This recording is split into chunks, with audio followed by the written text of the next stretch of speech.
எல்லோருக்கும் வணக்கம். இது உங்கள் study with Dharshini YouTube channel. நம்ம இந்த வீடியோவில் செப்டம்பர் 11ஆம் தேதிக்கான கரண்ட் அஃபேர்ஸ் பார்க்க போகிறோம். இன்றைக்கான கரண்ட் அஃபேர்ஸ் பார்க்கறதுக்கு முன்னாடி எஸ்டர்டே கரண்ட் அஃபேர்ஸ் ரிவிஷன் பார்த்துட்டு நம்ம ஸ்டார்ட் பண்ணலாம். சரி கவனிங்க. 10th September current affairs revision. First question, நாட்டின் இரண்டாவது மிகப்பெரிய புலிகள் காப்பகமாக டேஷ் உருவெடுத்துள்ளது. ஆன்சர் ஆப்ஷன் ஏ, சுந்தரவன புலிகள் காப்பகம். யுத் அபியாஸ் 2025 என்பது எந்த இரு நாடுகளுக்கு இடையிலான கூட்டு ராணுவ பயிற்சி? ஆன்சர் இந்தியா மற்றும் அமெரிக்கா. எந்த நாட்டின் புதிய பிரதமராக செபாஸ்டியன் லெகோர்னோ நியமிக்கப்பட்டுள்ளார்? Answer France. எந்த நாட்டின் பிரதமரான KP சர்மா ஒலி பதவியை ராஜினாமா செய்தார்? ஆன்சர் நேபாளம். நாட்டின் புதிய குடியரசு துணைத் தலைவராக தேர்வு செய்யப்பட்டவர் யார்? Answer CP Radhakrishnan. ஆசியான் கூட்டமைப்பில் எத்தனை உறுப்பு நாடுகள் உள்ளன? ஆன்சர் 10 நாடுகள் உள்ளன. ஆண்டுதோறும் இந்தியாவில் புதிதாக எத்தனை பேருக்கு நுரையீரல் புற்றுநோய் பாதிப்புகள் பதிவாகிறது? ஆன்சர் ஆப்ஷன் டி, 81,700 பேருக்கு.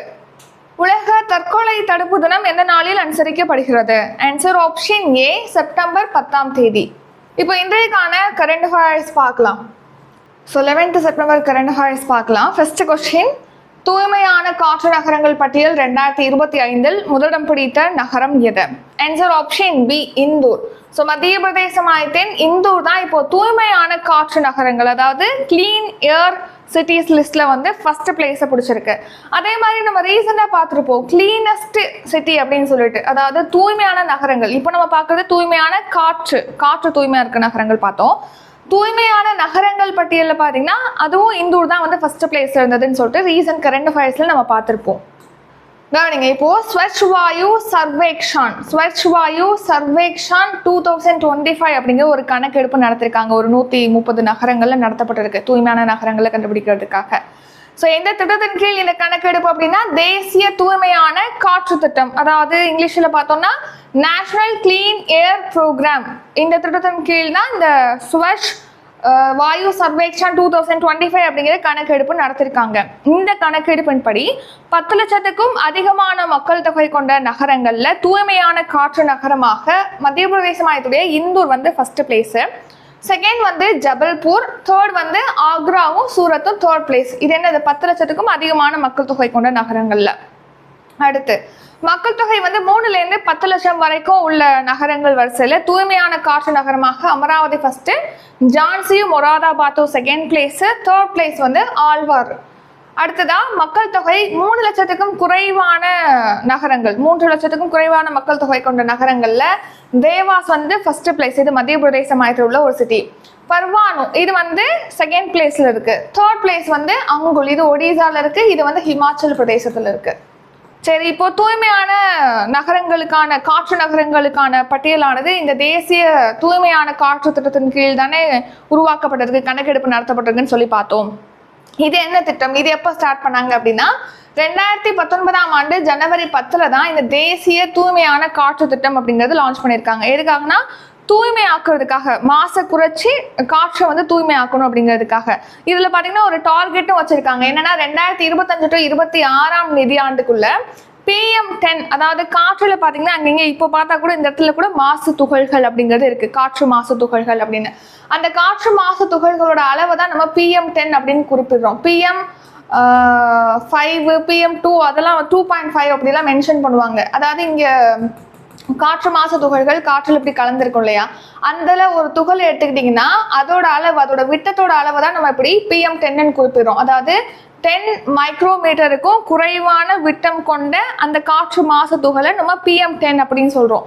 PM10 அப்படின்னா பர்டிகுலேட் மேட்டர் அப்படிங்கிறது அந்த PM அப்படிங்கிறத ஃபில் ஃபார்ம். ஸோ PM10 அப்படின்னா 10 மைக்ரோமீட்டருக்கும் குறைவான விட்டம் கொண்ட காற்று மாசு துகள். ஸோ அந்த மாசு துகள்களை காற்றுல அளவில் எவ்வளோ இருக்கு அப்படிங்கிறத ஆய்வு செஞ்சு அதை குறைக்கிறதுக்காக தான் இந்த திட்டம் 2025 to 26ஆம் நிதியாண்டுக்குள்ள 40% வந்து PM10 லெவலை குறைக்கணும் அப்படிங்கிறதுக்காக இந்த ஸ்கீம் வந்து லான்ச் பண்ணியிருப்பாங்க. இதோட டார்கெட். ஸோ 24 மாநிலங்கள் மற்றும் யூனியன் பிரதேசங்கள்ல உள்ள 131 நகரங்கள்ல காற்றோட தரத்தை மேம்படுத்தணும் அப்படிங்கிற நோக்கத்துல இந்த தேசிய காற்று தூய்மையான காற்று திட்டமானது செயல்படுத்தப்படுகிறது. இப்போ அந்த திட்டத்தின் கீழ் தூய்மையான காற்று கொண்ட நகரங்களுக்கான கணக்கெடுப்பு நடத்திருக்காங்க. அதை ரீசெண்டா சுற்றுச்சூழல், வன மற்றும் காலநிலை மாற்ற அமைச்சர் பூபேந்தர் யாதவ் அவர்கள் வந்து ரிலீஸ் பண்ணியிருக்காங்க. அந்த அமைச்சகத்தின் கீழ் தான் இந்த திட்டமும் தேசிய தூய்மை காற்று திட்டமும் செயல்படுத்தப்படுகிறது.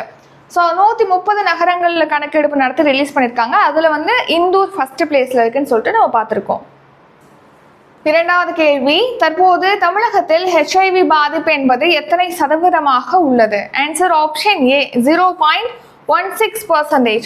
ஸோ தமிழ்நாட்டில் HIV பாதிப்புங்கிறது 0.16% இருக்கு. இதுவே 2010 தமிழ்நாட்டில் HIV பாதிப்புங்கிறது 0.38% இருந்தது. இப்போ அது 0.16% குறைஞ்சிருக்கு. அதே டைம்ல இந்திய அளவில் HIV-னால பாதிக்கப்பட்டவங்களோட எண்ணிக்கை அப்படிங்கிறது பார்த்தீங்கன்னா 0.23% இருக்கு. HIV அதோட ஃபுல் ஃபார்ம் என்னன்னா ஹியூமன் இம்யூனோ டிஃபிஷியன்சி வைரஸ். அதுதான் வந்து HIV-யோட ஃபுல் ஃபார்ம். நம்ம தமிழ்நாட்டில் 2030க்குள்ள HIV இல்லாத, எய்ட்ஸ் இல்லாத ஒரு மாநிலமாக மாற்றணும்னு சொல்லிட்டு இலக்கு வச்சிருக்காங்க. இப்போ அதை எடுத்து பார்த்தீங்கன்னா ப்ரைவேட் ஹாஸ்பிட்டல்லாம் இருக்கு இல்லையா, ப்ரைவேட் மெடிக்கல் காலேஜஸ்லாம் இருக்கு இல்லையா, அங்கே வந்து இலவசமாக கட்டணம் இல்லாமல் HIV பரிசோதனைகளை மேற்கொள்வதற்கான திட்டத்தை கொண்டு வருவதற்கு நடவடிக்கை மேற்கொள்கிறாங்க தமிழக அரசு. ஸோ அதோட முதல் கட்டமாக இப்போ 4 தனியார் மருத்துவ கல்லூரி மருத்துவமனைகளில் கட்டணம் இல்லாமல் HIV, எய்ட்ஸ், பால்வினை நோய்களுக்கான பரிசோதனை, அதுக்கான சிகிச்சை அளிப்பதற்காக திட்டமிட்டிருக்காங்க. முதல் கட்டமாக ஒரு 4 மெடிக்கல் காலேஜஸ்ல வந்து தொடங்க போறாங்க. அடுத்து 50 கல்லூரிகளில் செஞ்சுருள் சங்கம் அப்படிங்கிறது தொடங்கப்படும் சொல்லியிருக்காங்க. செஞ்சுருள் சங்கம் அப்படிங்கிறது எதுக்காக அப்படின்னா, இந்த எய்ட்ஸ் நோய் தொடர்பான விழிப்புணர்வை மக்கள்கிட்ட ஏற்படுத்துறது. ஸ்கூல்ஸ்லையும் சரி, கல்லூரிகளில் சரி, இந்த HIV, எய்ட்ஸ்னால என்ன ஏற்படுது, அது எப்படி வருது, அதுக்கு என்ன பண்ணணும், இந்த மாதிரி அது குறித்த விழிப்புணர்வை ஏற்படுத்துறதுக்காக இந்த செஞ்சுருள் சங்கம் அப்படிங்கிறது தொடங்கப்படுகிறது. இப்போ ஒரு 50 கல்லூரிகளில் தொடங்கப்படும் அப்படின்னு சொல்லிட்டு தெரிவிச்சிருக்காங்க. அது மட்டும் இல்லாமல் இரத்த தானம் குறித்த விழிப்புணர்வும் ஏற்படுத்துறாங்க இந்த செஞ்சுருள் சங்கத்தில். அடுத்ததான் இப்போ 100 ஸ்கூல்ல பார்த்தீங்கன்னா வாழ்வியல் திறன் கல்வி பயிற்சி திட்டமானது தொடங்கப்படும் அப்படின்னும் தெரிவிச்சிருக்காங்க. மூன்றாவது கேள்வி, மனித உறுப்பு மாற்று அறுவை சிகிச்சை மேற்கொள்வதற்கு அமைக்கப்பட்ட மாநில அளவிலான அங்கீகார குழுவின் தலைவராக நியமிக்கப்பட்டவர் யார்? ஆன்சர் ஆப்ஷன் சி மருத்துவ கல்வி மற்றும் ஆராய்ச்சி இயக்குனர். ஸோ இப்போ உறுப்பு மாற்று அறுவை சிகிச்சை அப்படிங்கிறது 2008 இந்த ஸ்கீம் தொடங்கியிருப்பாங்க. மூளைச்சாவு அடைந்த நபர்கள்டேந்து உறுப்புகளை தானமாக பெற்று உறுப்பு தேவைப்படுறவங்களுக்கு அறுவை சிகிச்சை, உறுப்பு மாற்று அறுவை சிகிச்சை அப்படிங்கிறது மேற்கொள்ளப்படுது. ஸோ இதில் பார்த்தீங்கன்னா ஒரு சில மோசடிகளானது நடக்குது.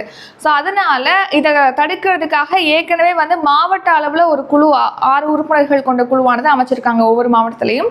இப்போ அதுலேயும் இன்னும் ஒரு ஸ்ட்ரிக்டாக கொண்டு வரணும் அப்படிங்கிறதுக்காக மாநில அளவில் ஒரு 6 பேர் கொண்ட குழு அமைக்கப்படும் சொல்லியிருக்காங்க. அந்த குழுவோட தலைவராக மருத்துவ கல்வி மற்றும் ஆராய்ச்சி இயக்குனர் இருப்பாங்க. ஸோ என்னது, மனித உறுப்பு மாற்று அறுவை சிகிச்சை மேற்கொள்வதற்கு அமைக்கப்பட்ட மாநில அளவிலான அங்கீகார குழுவோட தலைவராக இப்போ மருத்துவ கல்வி மற்றும் ஆராய்ச்சி இயக்குனர் வந்து நியமிக்கப்பட்டிருக்காங்க. இதுல மொத்தமா 6 உறுப்பினர்கள் இருப்பாங்க. ஏற்கனவே மாவட்ட அளவுல 6 உறுப்பினர்கள் கொண்ட குழு இருக்கு. மாநில அளவுல 6 உறுப்பினர்கள் கொண்ட குழுவை இப்போ அமைச்சிருக்காங்க. உறுப்பு மாற்று அறுவை சிகிச்சை திட்டம் 2008 ஸ்டார்ட் பண்ணாங்க. மூளைச்சாவு அடைகிறாங்க இல்லையா, அவங்களுடைய உறுப்புகளை தானமா பெற்று உறுப்பு மாற்று அறுவை சிகிச்சைகளானது மேற்கொள்ளப்படுது. முன்னாள் முதலமைச்சர் கருணாநிதி அவர்கள் தான் இந்த ஸ்கீமை தொடங்கியிருப்பாங்க. அதை அடுத்து 2023 செப்டம்பர் 23 பார்த்தீங்கன்னா இந்த மாதிரி உறுப்பு தானம் கொடுக்குறாங்க இல்லையா, மூளைச்சாவு அடைஞ்சவங்க, அவங்களுக்கு அரசு சார்பில் மரியாதை செலுத்தப்படும் சொல்லிட்டு அறிவிச்சிருப்பாங்க. அதை அடுத்து உறுப்பு தானம் செய்கிறவங்களோட எண்ணிக்கைங்கிறது அதிகரிச்சு வருது. 4வது கேள்வி, வாக்காளர்களுக்கான 12வது அடையாள ஆவணமாக அனுமதிக்கப்பட்ட ஆவணம் எது? ஆன்சர் ஆதார். ஸோ வாக்காளர்கள் இருக்காங்களே, ஓட்டர்ஸ், இந்த வாக்காளர்களுக்கு இப்போ 12வது அடையாள ஆவணமாக ஆதார் அட்டையை வந்து ஏற்றுக்கொள்ளணும்னு சொல்லிட்டு உச்சநீதிமன்றம் தேர்தல் ஆணையத்துக்கு இப்போ உத்தரவிட்டிருக்காங்க. ஏற்கனவே ஒரு 11 ஆவணங்கள், பாஸ்போர்ட்டு, பிறப்பு சான்றிதழ், இதெல்லாமே வந்து நம்ம குடியுரிமையை நிரூபிக்கிறது, அது மட்டும் இல்லாமல் நம்மளுடைய வயது 18 கடந்திருக்கு அப்படிங்கிறத நிரூபிக்கிறதுக்காக ஒரு 11 ஆவணங்கள் அப்படிங்கிறது பயன்படுத்தப்படுது. ஏன்னா பீகார்ல வந்து இப்போ தீவிர வாக்காளர் திருத்த பணிகள் அப்படிங்கிறது மேற்கொள்றாங்க. எதுக்காக அப்படின்னா, இவங்க 18 வயது நிரம்பியவங்க தானா, இவங்க இந்திய குடிமகன் தானா அப்படிங்கிறத ப்ரூஃப் பண்ணாதான் அவங்க வாக்காளர் பட்டியலில் அவங்களோட நேம் இருக்கும். ப்ரூஃப் பண்ணலை, அதாவது இந்த ஆவணங்களை கொடுத்து அவங்க ப்ரூஃப் பண்ணலை அப்படின்னா அவங்களுடைய பெயரானது அந்த வாக்காளர் பட்டியலேருந்து நீக்கப்படும். அப்படி இப்போ பீகார்ல நடந்த திருத்த பணியில் பார்த்தீங்கன்னா 65 லட்சம் வாக்காளர்களோட பெயரானது வாக்காளர் பட்டியலில் நீக்கப்பட்டிருக்கு. ஸோ இப்போ இந்த 65 லட்சம் பேர் மறுபடியும் அவங்க அப்ளை பண்ணணும், அதாவது ஓட்டர் ஐடி பெறணும், வாக்காளர் பட்டியலில் இடம் பெறணும் அப்படின்னா அதுக்கு வந்து 12வது ஆவணமாக இந்த ஆதாரை எடுத்துக்கலாம்னு சொல்லிட்டு உச்சநீதிமன்றம் தேர்தல் ஆணையத்துக்கு உத்தரவிட்டிருக்காங்க. இதுக்கு முன்னாடி பார்த்தீங்கன்னா தேர்தல் ஆணையம் வந்து இதை ஏற்றுக்கொள்ள முடியாது அப்படின்னும் தெரிவிச்சிருப்பாங்க. நம்ம கரண்ட் அஃபேர்ஸில் பார்த்துருப்போம். ஏன்னா ஆதாரங்கிறது ஒரு அடையாள ஆவணம் தான். இப்போ எப்படி சொல்றது, அவங்களுடைய இருப்பிட சான்றிதழ் ஒரு இருப்பதற்கான, அவங்க வசிப்பதற்கான சான்றிதழாகவும் அடையாளமாகவுமா தான் அதை எடுத்துக்கொள்ள முடியும். குடியுரிமைக்கான ஒரு சான்றாக இதை எடுத்துக்கொள்ள முடியாது அப்படின்னு சொல்லிட்டு ஆதார் சட்டம் பிரிவு 9 வந்து குறிப்பிடப்பட்டிருக்கு. ஸோ அதை வந்து காட்டி தான் தேர்தல் ஆணையம் தெரிவிச்சிருப்பாங்க இதை வந்து குடியுரிமை ஆவணமாக எடுத்துக்கொள்ள முடியாதுன்னு. இப்போ உச்சநீதிமன்றம் தீர்ப்பளிச்சிருக்காங்க ஆனால் எடுத்துக்கணும் அப்படின்னு. சரி, 11 ஆவணங்கள் வந்து எடுத்துக்கிறாங்க. இவங்க இந்திய குடியுரிமை தான், இந்திய குடிமகன் தான் அப்படிங்கிறத தெரிஞ்சுக்கிறதுக்கு கடவுச்சீட்டு, பிறப்பு சான்றிதழ் உள்ளிட்ட 11 ஆவணங்கள் வந்து ஏற்றுக்கொள்ளப்படுது. இப்போ 12வது ஆவணமாக ஆதார் எடுத்துக்கணும்னு சொல்லிட்டு உச்சநீதிமன்றம் தீர்ப்பளிச்சிருக்காங்க. ஆதார் சட்டம்ங்கிறது 2016ஆம் ஆண்டு இயற்றப்பட்டது. ஸோ இந்திய தனித்துவ அடையாள ஆணையத்தின் சார்பில் தான் ஆதார் அப்படிங்கிறது கொண்டு வரப்பட்டது. ஸோ ஆதார் எதுக்காக யூஸ்ஃபுல்லாக இருக்குது அப்படின்னா அரசோட திட்டங்களை நம்ம பெறுவது, மானியங்களை பெறுவது, இதெல்லாம் அரசோட சேவைகளை பெறுவதற்காக தான் ஆதார் அப்படிங்கிறது. இது அடையாளம் மற்றும் முகவரிக்கான சான்றாக தான் எடுத்துக்க முடியும், இந்திய குடியுரிமைக்கான சான்றாக எடுத்துக்கொள்ள முடியாதுன்னு சட்டப்பிரிவு ஆதார் சட்டப்பிரிவு 9 குறிப்பிடப்பட்டிருக்கு. ஸோ இப்போ ரீசெண்டாக பீகார் திருத்த பணியின் போது பார்த்தீங்கன்னா வாக்காளர் திருத்த பணியில் 65 லட்சம் வாக்காளர்கள் வந்து நீக்கப்பட்டிருக்காங்க. 5வது கேள்வி, IMEC முன்னெடுப்பிற்கான புரிந்துணர்வு ஒப்பந்தம் எந்த ஆண்டு மேற்கொள்ளப்பட்டது? ஆன்சர் 2023. 2023 பார்த்தீங்கன்னா G20 உடைய 18வது உச்சி மாநாடு அப்படிங்கிறது நம்ம இந்தியாவில் டெல்லியில் வந்து நடந்தது. ஸோ இந்த மாநாட்டில் தான் IMEC, அதாவது India Middle East Europe corridor அப்படின்னு சொல்லுவோம், அதாவது இந்தியா மத்திய கிழக்கு ஐரோப்பிய வழித்தடம், பொருளாதார வழித்தட திட்டம். ஸோ என்னன்னா இந்தியாவையும் மத்திய கிழக்கு பகுதியில் உள்ள நாடுகளையும் ஐரோப்பிய நாடுகளையும் இணைப்பதற்கான ஒரு பொருளாதார வழித்தட திட்டம் தான் IMEC அப்படிங்கிறது. இது 2023 இதுக்கு புரிந்துணர்வு ஒப்பந்தமானது மேற்கொண்டிருப்பாங்க. இந்தியாவால் தொடங்கப்பட்டதான் IMEC காரிடோர் திட்டம்ங்கிறது. சரி, இது எப்போ ஸ்டார்ட் பண்ணியிருப்பாங்க? 2023 டெல்லியில் மாநாடு நடந்துச்சு, G20 மாநாடு இந்தியா தலைமையில். அப்போ தான் வந்து இதுக்கான புரிந்துணர்வு ஒப்பந்தம் அப்படிங்கிறது கையொப்பமாக இருக்கும். இதோட நோக்கம் என்னன்னா ஆசியாவில் தானே இந்தியா இருக்கு. ஸோ ஆசியா, மத்திய கிழக்கு நாடுகள், அப்புறம் மேற்கத்திய நாடுகள், ஐரோப்பிய நாடுகளை வந்து சாலை போக்குவரத்து, ரயில் போக்குவரத்து, கப்பல் போக்குவரத்து மூலமாக ஒருங்கிணைப்பதற்காக. இது முக்கியமாக வந்து பொருளாதார வழித்தடமாக நம்ம சரக்குகளை கொண்டு போய் இன்னொரு நாட்டுக்கு சேர்க்கணும் அப்படின்னா அதுக்கு இந்த டிரான்ஸ்போர்ட் அப்படிங்கிறது ரொம்ப முக்கியம். சாலை போக்குவரத்தாக இருந்தாலும் சரி, ரயில் போக்குவரத்தாக இருந்தாலும் சரி, கப்பல் போக்குவரத்தாக இருந்தாலும் சரி, ஒரு பொருளை இன்னொரு இடத்துக்கு கொண்டு போகிறதுக்கு அது ஒரு வழித்தடம் அப்படிங்கிறது தேவைப்படுது இல்லையா? அதுக்காக தான் இந்த IMEC அப்படிங்கிற திட்டத்தை வந்து தொடங்குறாங்க. ஸோ இது பார்த்தீங்கன்னா மொத்தமாக எவ்வளோ கிலோமீட்டர் வழித்தடம் அமைக்கிறாங்க அப்படின்னா 6400 கிலோமீட்டருக்கு அப்படின்னு சொல்லி தெரிவிச்சிருக்காங்க. முக்கியமாக இப்போது 2013 சீனா வந்து belt and road initiative start பண்ணியிருப்பாங்க. 1 பெல்ட் 1 ரோடு இனிஷியேட்டிவ்னு கூட ரீசெண்டாக பார்த்துருப்போம். அந்த திட்டத்துக்கு போட்டியாக தான், அதுக்கு மாற்றாக தான் இந்தியானால இந்த IMEC அப்படிங்கிறது முன்மொழியப்பட்டிருக்கு. இந்த IMEC வழித்தடம் அப்படிங்கிறது 2 பகுதியாக பிரிக்கலாம். ஈஸ்டர்ன் காரிடோர், நார்த்தன் காரிடோர், அதாவது கிழக்கு வழித்தடம் அப்புறம் வடக்கு வழித்தடம் அப்படின்னு சொல்லிட்டு 2ஆ பிரிக்கலாம். எப்படின்னு பாருங்க, இந்தியாவிலேருந்து மத்திய கிழக்கு நாடுகளை இணைக்கக்கூடிய அந்த காரிடோர் பகுதியை நம்ம வந்து கிழக்கு வழித்தடம் அப்படின்னு சொல்கிறோம். அதே மாதிரி மேலே இங்கே மத்திய கிழக்கு நாடுகளையும் ஐரோப்பாவையும் இணைக்கக்கூடிய இந்த வழித்தடத்தை நம்ம வடக்கு வழித்தடம் அப்படின்னு சொல்லிட்டு 2 வழித்தடமாக இதை பிரிக்கிறாங்க. மொத்தமாக இது 6400 கிலோமீட்டர் தொலைவிலான வழித்தடம் மொத்தமாக. ஸோ இதில் பார்த்தீங்கன்னா இந்தியாவில் மும்பையிலேருந்து கப்பல் வழி போக்குவரத்து மூலமாக இணைக்கிறது. அதுக்கு அடுத்தமா இங்கே வந்து சாலை வழி போக்குவரத்து, ரயில் வழி போக்குவரத்து மூலமாக இந்த பகுதியை இணைச்சி கடைசியில் பார்த்தீங்கன்னா கப்பல் வழி போக்குவரத்து மூலமாக யூரோப்பை வந்து இணைக்கிறது. ஸோ ஆசியா, மத்திய கிழக்கு நாடுகள், ஐரோப்பா இதை வந்து இணைப்பதற்காக தான் இந்த IMEC அப்படிங்கிற திட்டம். நெக்ஸ்ட் பார்த்தீங்கன்னா 2026 செயற்கை நுழைவு உச்சி மாநாடு இந்தியாவில் நடக்க போகுது. இதை நோட் பண்ணிக்கோங்க. இப்போ ரீசெண்டாக பிரதமர் மோடியும் இத்தாலி பிரதமர் ஜார்ஜியா மெலோனி அவர்களும் உரையாடி இருப்பாங்க. அதில் இந்த முக்கியமான விஷயங்கள்லாம் தெரிவிச்சிருப்பாங்க. அதனால தான் இதை பற்றி பார்க்குறோம். அடுத்த 6வது கேள்வி, எந்த மாநிலத்தில் மொஹாமா முங்கர் இடையே 4 வழிச்சாலை அமைக்கும் திட்டத்துக்கு மத்திய அமைச்சரவை ஒப்புதல் அளித்துள்ளது. Answer option B, Bihar. Bihar மாநிலத்தில் பார்த்தீங்கன்னா மொஹாமா டு முங்கர் இந்த 2 இடங்களுக்கு இடையே வந்து 4 வழிச்சாலை அமைக்கும் திட்டத்துக்கு மத்திய அமைச்சரவை ஒப்புதல் அளிச்சிருக்காங்க. ஸோ பீகார்ல பக்சரையும் பாகல்புரையும் இணைக்கும் வகையில விரைவு நெடுஞ்சாலை அமைக்கும் திட்டத்தோட ஒரு பகுதியாக மொஹாமா முங்கர் இடையே பார்த்தீங்கன்னா 4 வழி சாலை திட்டமானது மேற்கொள்றாங்க. ஸோ இந்த திட்டம் பார்த்தீங்கன்னா 4447.38 கோடி மதிப்பீட்டில் அமைக்கிறதுக்கு இப்போ மத்திய அமைச்சரவை ஒப்புதல் அளிச்சிருக்காங்க.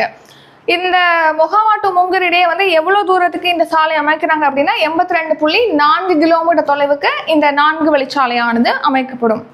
அடுத்து ரயில் பாதை இரட்டிப்பு திட்டம். பீகார், அப்புறம் ஜார்க்கண்ட், மேற்கு வங்கம் இந்த 3 ஸ்டேட்ஸையுமே ரயில் வழி பாதை மூலமாக இணைக்கும் வகையில ஒரு 177 கிலோமீட்டர் நீளத்துக்கு ரயில் பாதை அமைக்க போறாங்க. ஸோ பாகல்பூர், தும்கா, ராம்பூர் கட் ஒற்றை ரயில் பாதையை வந்து இப்போ இரட்டிப்பாக்குறதுக்கு மத்திய அமைச்சரவை வந்து ஒப்புதல் அளிச்சிருக்காங்க. இதெல்லாமே பார்த்தீங்கன்னா பிரதமருடைய கதி சக்தி திட்டத்தின் கீழ் இந்த திட்டமானது மேற்கொள்ளப்படும் சொல்லியிருக்காங்க. கதி சக்தி திட்டம் அப்படிங்கிறது முக்கியமா நம்ம நாட்டுடைய உள்கட்டமைப்பை மேம்படுத்தி அதன் மூலமாக பொருளாதாரத்தை இம்ப்ரூவ் பண்ணணும் அப்படிங்கிறதுக்காக தான் 2023 அக்டோபர் 13 தொடங்கியிருப்பாங்க கதி சக்தி. ஸோ பல்வேறு அமைச்சகங்களை ஒருங்கிணைச்சு அதன் மூலமாக இந்த உள்கட்டமைப்பு செயல்பாடுகளை விரைவுபடுத்தி நம்ம நாட்டுடைய உள்கட்டமைப்பை மேம்படுத்தணுங்கிறதுக்காக இந்த ஸ்கீம். ஸோ நம்மளுடைய ரோட்வே அதாவது சாலை போக்குவரத்தை வந்து இம்ப்ரூவ் பண்ணுறது, அடுத்து பார்த்தீங்கன்னா புதிய விமான நிலையங்கள், ஹெலிபோர்ட்ஸ் இதெல்லாம் அமைக்கிறது, அடுத்து பார்த்தீங்கன்னா சரக்குகளை கையாளும் திறனை அதிகரிக்கிறது. நம்ம சரக்கு ரயிலாம் யூஸ் பண்ணுறோம் இல்லையா, அந்த சரக்கு ரயில் கொண்டு போகக்கூடிய திறனை வந்து அதிகப்படுத்துறது. அடுத்து டிரான்ஸ்மிஷன் நெட்வொர்க்கை வந்து இன்க்ரீஸ் பண்ணுறது, 4,54,200 சர்க்கியூட் கிலோமீட்டருக்கு இன்க்ரீஸ் பண்ணுறது. அடுத்து புதுப்பிக்கத்தக்க ஆற்றலுடைய கெப்பாசிட்டியை வந்து 225 ஜிகாவாட்டா 2025 இன்க்ரீஸ் பண்ணுறது. இதெல்லாமே வந்து கதி சக்தி மாஸ்டர் பிளான்ல வரக்கூடியது. ஸோ பல்வேறு அமைச்சகங்கள் தனித்தனியாக ஒர்க் பண்ணாமல் எல்லாரும் ஒருங்கிணைச்சு ஒரு செயலை வந்து ஃபாஸ்ட்டாக ஃபினிஷ் பண்ணுறதா கதி சக்தி திட்டம். உள்கட்டமைப்பை மேம்படுத்துறதா அதோட முக்கியமான நோக்கம். அடுத்து 7வது கேள்வி, இந்தியா வாகன உற்பத்தியில் உலக அளவில் எத்தனையாவது இடத்தில் உள்ளது? ஆன்சர் ஆப்ஷன் சி, 3ஆம் இடம். ஸோ வாகன உற்பத்தியில் பார்த்தீங்கன்னா உலக அளவில் வந்து அமெரிக்கா, சீனாவுக்கு அடுத்தபடியாக 3rd பிளேஸில் நம்ம இந்தியா இருக்கு. ஸோ இந்தியாவுடைய வாகன உற்பத்தி திறன் அப்படிங்கிறது பார்த்தீங்கன்னா 22 லட்சம் கோடி அளவுக்கு வாகன உற்பத்தியானது மேற்கொள்ளப்படுதுன்னு சொல்லியிருக்காங்க. அதே டைம்ல அமெரிக்காவில் வந்து வாகன உற்பத்திங்கிறது 78 லட்சம் கோடியா இருக்கு. சீனாவில் வந்து 47 லட்சம் கோடியா இருக்கு. அமெரிக்கா ஃபர்ஸ்ட், செகண்ட் வந்து சீனா, 3rd வந்து இந்தியா இருக்கு வாகன உற்பத்தியில. நெக்ஸ்ட் பார்த்தீங்கன்னா அடுத்த 5 ஆண்டுகள்ல வாகன உற்பத்தியில முதலிடத்துக்கு முன்னேறுவதற்கும் இலக்கு நிர்ணயிச்சிருக்காங்க. அடுத்து இப்போ 22 லட்சம் கோடி பார்த்தீங்கன்னா நம்ம கச்சா எண்ணெய் இறக்குமதி செஞ்சு இந்த எரிபொருளுக்காகவே நம்ம செலவிடுறதாகவும் தெரிவிச்சிருக்காங்க. ஸோ அந்த செலவை குறைக்கிறதுக்காக நம்ம பெட்ரோல்ல எத்தனால் வந்து கலக்குறோம். ஸோ 20% எத்தனால் வந்து கலக்குறாங்க. இதனால பார்த்தீங்கன்னா விவசாயிகள், நம்ம நாட்டில் விவசாயிகள் பயன்படுறாங்க. ஏன்னா விவசாய பொருட்கள்லேருந்து தான் இந்த எத்தனால் அப்படிங்கிறது தயாரிக்கப்படுது. கரும்பு, சோளம் உள்ளிட்ட பொருட்கள், விவசாய பொருட்கள்லேருந்து எத்தனால் தயாரிக்கப்படுது. அடுத்து பெட்ரோல்ல கலப்பதன் மூலமாக எரிபொருளுக்காக நம்ம வெளிநாட்டை சார்ந்திருக்கிறது அப்படிங்கிறது குறையுது. இன்னொன்று இது சுற்றுச்சூழலுக்கு உகந்ததாகவும் இருக்கு.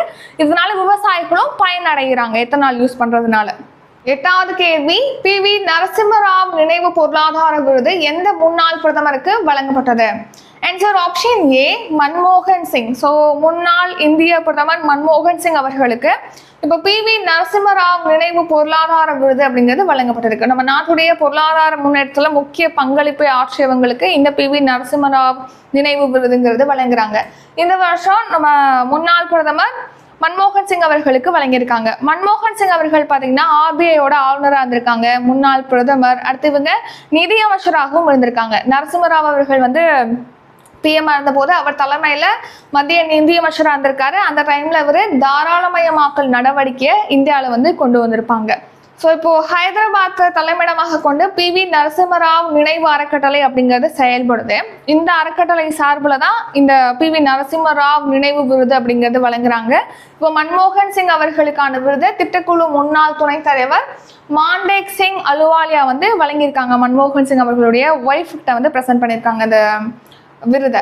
ஸோ நம்ம நாட்டுடைய பொருளாதாரத்துல சிறப்பான பங்களிப்பை வழங்கக்கூடிய நபர்களுக்கு இந்த விருதுகளானது வழங்கப்படுகிறது. எதுக்காக மன்மோகன் சிங் அவர்களுக்கு வழங்கியிருக்காங்கன்னா, நம்ம நாட்டுல பொருளாதாரத்துல மிகப்பெரிய தாக்கத்தை ஏற்படுத்தியிருக்காரு, சீர்திருத்தத்தை ஏற்படுத்தியிருக்காரு. அதனால அடுத்த ரீசன் நியூஸ். ஃபர்ஸ்ட் டைம் பாத்தீங்கன்னா இந்த வருஷம் MS சுவாமிநாதன் உணவு அமைதி விருதானது அடன்லே என்பவருக்கு வழங்கப்பட்டிருக்கு. இந்த வருஷத்துக்கான ரமோன் மகசேசே விருது வந்து எஜுகேட் கேர்ள்ஸ் அப்படிங்கிற ஒரு அமைப்புக்கு, அறக்கட்டளைக்கு கொடுத்துருக்காங்க, NGOக்கு கொடுத்துருக்காங்க. அடுத்து தமிழக அரசின் டாக்டர் ராதாகிருஷ்ணன் விருது 396 பேருக்கு வழங்கியிருக்காங்க. 71வது தேசிய திரைப்பட விருதானது சிறந்த நடிகருக்காக ஷாருக் கான், விக்ராந்த் மாசே ஆகியோருக்கு வழங்கப்பட்டிருக்கு. 9வது கேள்வி, தமிழ்நாட்டில் காவலர் தினம் எப்போது கொண்டாடப்படுகிறது? ஆன்சர் செப்டம்பர் 6ஆம் தேதி தான் நம்ம தமிழ்நாட்டில் காவலர் தினம் கொண்டாடப்படும் சொல்லிட்டு அறிவிச்சிருக்காங்க. ஏன் செப்டம்பர் 6 அப்படின்னா, மெட்ராஸ் மாவட்ட காவல் சட்டமானது 1859, மெட்ராஸ் மாவட்ட காவல் சட்டம் 1859ங்கிறது செப்டம்பர் 6ஆம் தேதி தான் நடைமுறைக்கு வந்திருக்கும். ஸோ அந்த நாள் தான் நம்ம இப்போ காவலர் தினமாக தமிழக அரசு அறிவிச்சிருக்காங்க. ஸோ நம்ம தமிழ்நாடு காவல்துறையுடைய தியாகம், அவங்களுடைய உழைப்பை போற்றணுங்கிறதுக்காக செப்டம்பர் 6 வந்து காவலர் தினமாக செலிப்ரேட் பண்ணுறோம். அடுத்து உங்களுக்கான கொஸ்டின், சமீபத்தில் ஆயுர்வேத தினமாக எந்த தினம் அறிவிக்கப்பட்டிருக்கு? இதுக்கான ஆன்சரை கமெண்ட் பண்ணிருங்க. இது உங்களுக்கான கொஸ்டின். அடுத்து 10வது கேள்வி, மகாகவி பாரதி நினைவு தினம் எந்த நாளில் அனுசரிக்கப்படுகிறது? ஆன்சர் செப்டம்பர் 11 தான் மகாகவி பாரதியாருடைய நினைவு தினம். ஸோ மகாகவி பாரதியார் அவர்கள் எப்போ பிறந்தாங்கன்னா 1882 டிசம்பர் 11, 1921 செப்டம்பர் 11 காலமாயிருக்காங்க. இவங்களுடைய பெற்றோர் வந்து சின்னசாமி ஐயர், லக்குமி அம்மாள். இவர் பிறந்த ஊர் வந்து எட்டயபுரம், தூத்துக்குடி மாவட்டத்தின் எட்டயபுரத்துல. இவருடைய சிறப்பு பெயர்கள் மகாகவி, தேசிய கவி, பைந்தமிழ் தேர்ப்பாகன், சிந்துக்கு தந்தை, செந்தமிழ் தேனி, புதிய அறம்பாட வந்த அறிஞர், மரம்பாட வந்த மறவன், இப்படிலாம் அழைக்கப்படுறாரு. இந்த வருஷம் அவருடைய 104வது நினைவு தினமானது செப்டம்பர் 11ஆம் தேதி நம்ம அனுசரிக்கிறோம். பாரதியாருடைய முக்கியமான படைப்புகள்னு பார்த்தோம்னா பாஞ்சாலி சபதம், குயில் பாட்டு, பாப்பா பாட்டு, கண்ணன் பாட்டு, புதிய ஆத்திச்சூடி.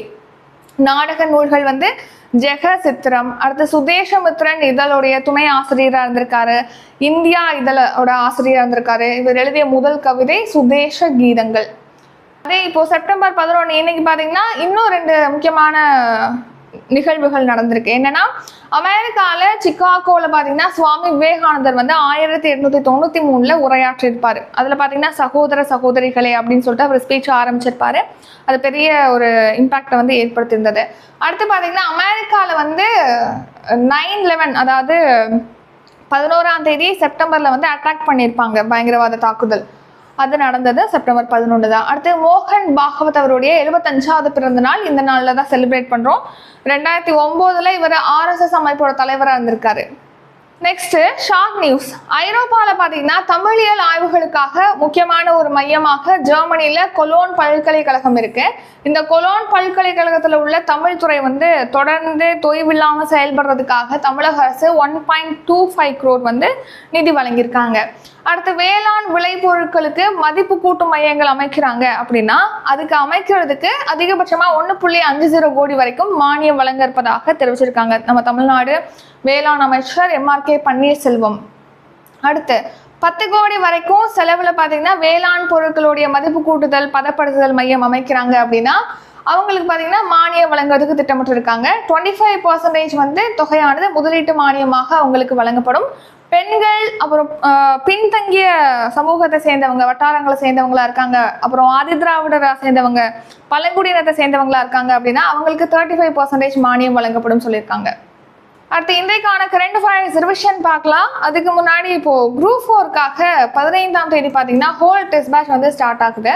அதில் உங்களுக்கு தமிழ், மேக்ஸ், யூனிட் 1லேருந்து 6 வரைக்கும் கரண்ட் அஃபேர்ஸ் தவிர்த்து மற்ற எல்லாமே இதில் கவர் ஆகும்.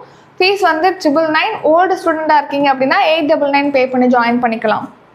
டிஸ்கிரிப்ஷனில் அதுக்கான டீட்டெயில் கொடுத்துருக்கோம். ஏற்கனவே இந்த பேட்ச் பற்றி டீட்டெயில் உள்ள வீடியோ அப்லோட் பண்ணியிருக்கோம் நம்ம சேனலில், செக் பண்ணி பார்த்துக்கோங்க. டவுட் இருக்கவங்க டிஸ்கிரிப்ஷனில் காண்டாக்ட் நம்பர் இருக்குது, அந்த நம்பருக்கு வாட்ஸ்அப்பில் டெக்ஸ்ட் பண்ணி இல்லைனா கால் பண்ணி கேட்கலாம். சரி, அது தவிர்த்து பார்த்தீங்கன்னா குரூப் 2க்காக நம்ம 1000+ கொஸ்டின்ஸ் வந்து ரெடி பண்ணியிருக்கோம். கரண்ட் அஃபேர்ஸ் கொஸ்டின் அது ஃபீஸ் வந்து 200 ரூபீ. தமிழ்நாடு ஸ்கீம் மட்டும் இருக்கிற PDF ரெடி பண்ணியிருக்கோம். 80+ ஸ்கீம் இருக்கும், அது 150. சென்ட்ரல் கவர்மெண்ட் ஸ்கீம் PDF இருக்குது, அதுவும் 150. ஸோ டிஸ்கிரிப்ஷனில் வந்து டீட்டெயில் கொடுத்துருக்கோம், செக் பண்ணி பார்த்துக்கோங்க. இப்போ ரிவிஷன் பார்க்கலாம். ஃபர்ஸ்ட் கொஸ்டின், தூய்மையான காற்று நகரங்கள் பட்டியல் 2025 முதலிடம் பிடித்த நகரம் எது? Answer option B, Indore. தற்போது தமிழகத்தில் HIV பாதிப்பு என்பது எத்தனை சதவீதமாக உள்ளது? ஆன்சர் 0.16%. மனித உறுப்பு மாற்று அறுவை சிகிச்சை மேற்கொள்வதற்கு அமைக்கப்பட்ட மாநில அளவிலான அங்கீகார குழுவின் தலைவராக நியமிக்கப்பட்டவர் யார்? ஆன்சர் ஆப்ஷன் சி, மருத்துவ கல்வி மற்றும் ஆராய்ச்சி இயக்குனர். வாக்காளர்களுக்கான 12வது அடையாள ஆவணமாக அனுமதிக்கப்பட்ட ஆவணம் எது? Answer option A, Aadhaar. IMAC முன்னெடுப்பிற்கான புரிந்துணர்வு ஒப்பந்தம் எந்த ஆண்டு மேற்கொள்ளப்பட்டது? ஆன்சர் 2023ஆம் ஆண்டு. எந்த மாநிலத்தில் மொஹாமா முங்கர் இடையே 4 வழிச்சாலை அமைக்கும் திட்டத்துக்கு மத்திய அமைச்சரவை ஒப்புதல் அளித்துள்ளது? Answer option B, Bihar. India வாகன உற்பத்தியில் உலக அளவில் எத்தனையாவது இடத்தில் உள்ளது? ஆன்சர் ஆப்ஷன் சி, 3ஆம் இடம். PV நரசிம்மராவ் நினைவு பொருளாதார விருது எந்த முன்னாள் பிரதமருக்கு வழங்கப்பட்டது? ஆன்சர் ஆப்ஷன் ஏ, மன்மோகன் சிங்.